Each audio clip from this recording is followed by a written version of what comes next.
say this.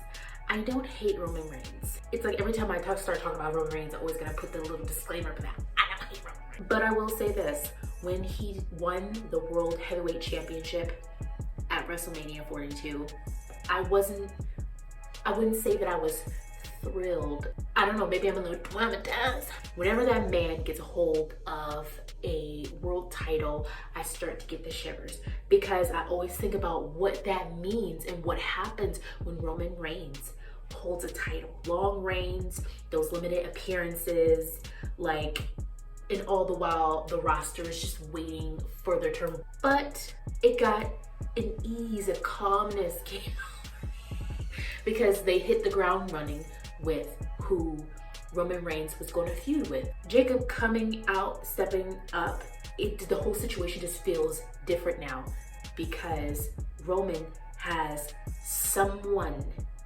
that he can have a story with, even though granted they are family, so you have that element there, but it doesn't feel rushed, even though it kind of is. The whole situation just feels different with Jacob. He doesn't seem like he's someone just filling up time. He actually feels like a legit threat, and that is what that situation needs with Roman Reigns, because we know his history.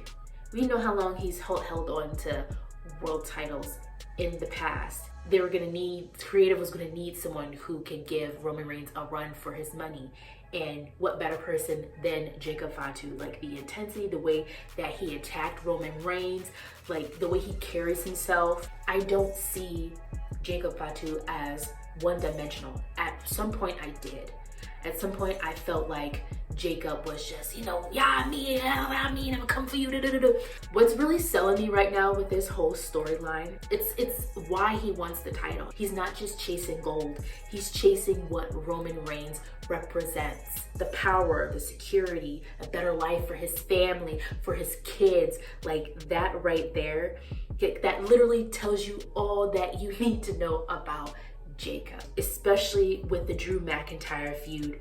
That was crazy. Like, Drew with the different vignettes and different segments where Drew was painting Jacob Fatu as a criminal, as a problem, as if that's all he is. Like all he is his past, and that adds a whole different layer. And for me personally, it makes me more invested in the storyline because of Jacob Fatu alone. Yeah, Roman's great and all, but Jacob though.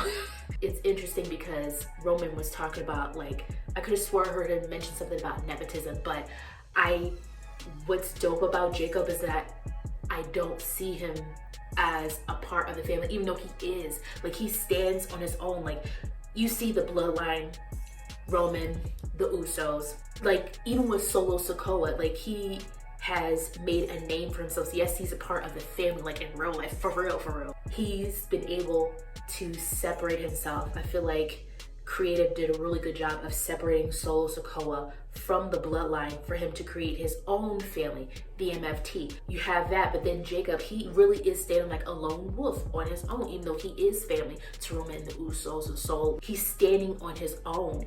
So that's another reason why I don't even see it as nepotism. It just seems like he's the underdog that don't need no sympathy. And that is just super dope. It's just like, I not only want the title, but I need whatever comes with having that title. He's had issues with Solo Sikoa, him going after United States Championship, and the beef with the family, the Drew McIntyre and Jacob Fatu storyline. And then Cody Rhodes, that feud. And honestly, when you think about it, Solo, Cody, Drew, that does not seem like mid-card booking to me. And I know this might sound like shade.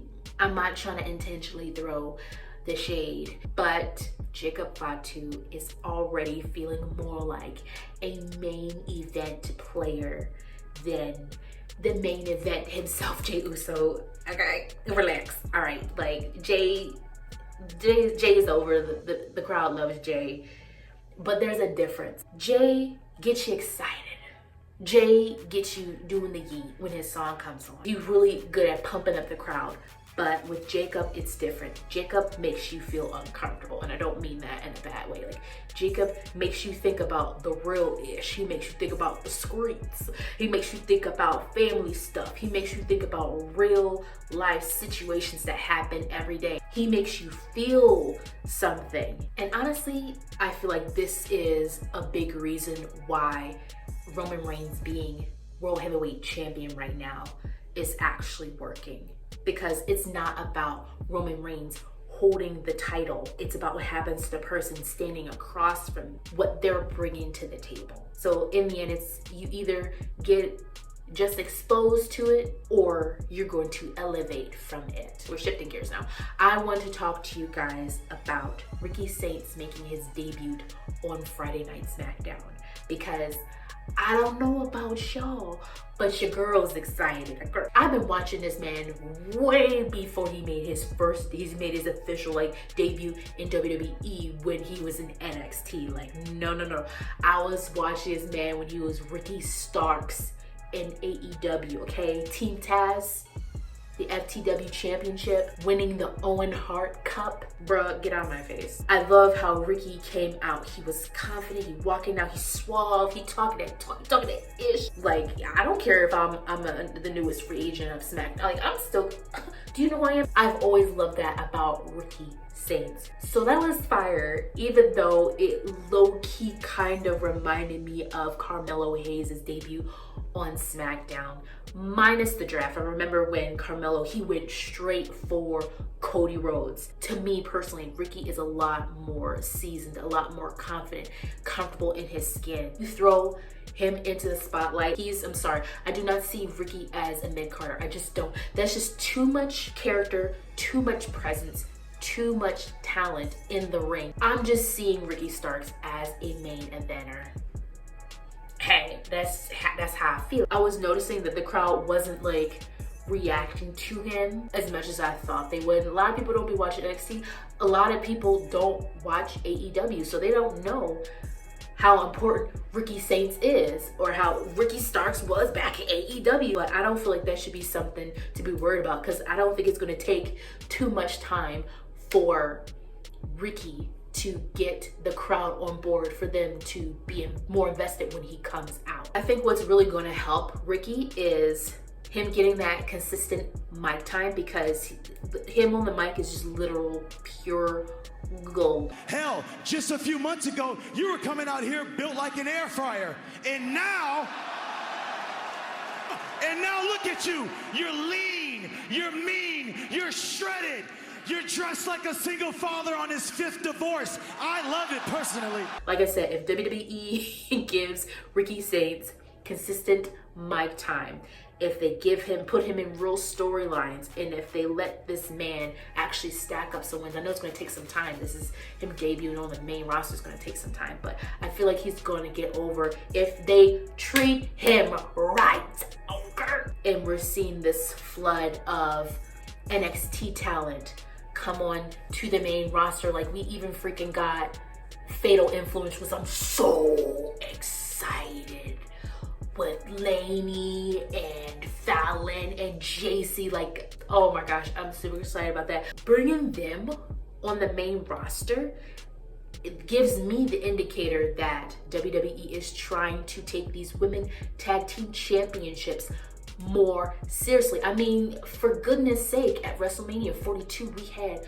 big stars going after the championships. Like, and even before WrestleMania, you had Bayley, Lyra, Alexa, Charlotte, Nia, Lash, Bellas, bruh, and then you have Fatal Influence coming into the mix. We know they're going after the titles, so it's just they're building that up. Like, we're about to get Blake Monroe, aka Mariah May, on the main roster soon. Like, they were making room.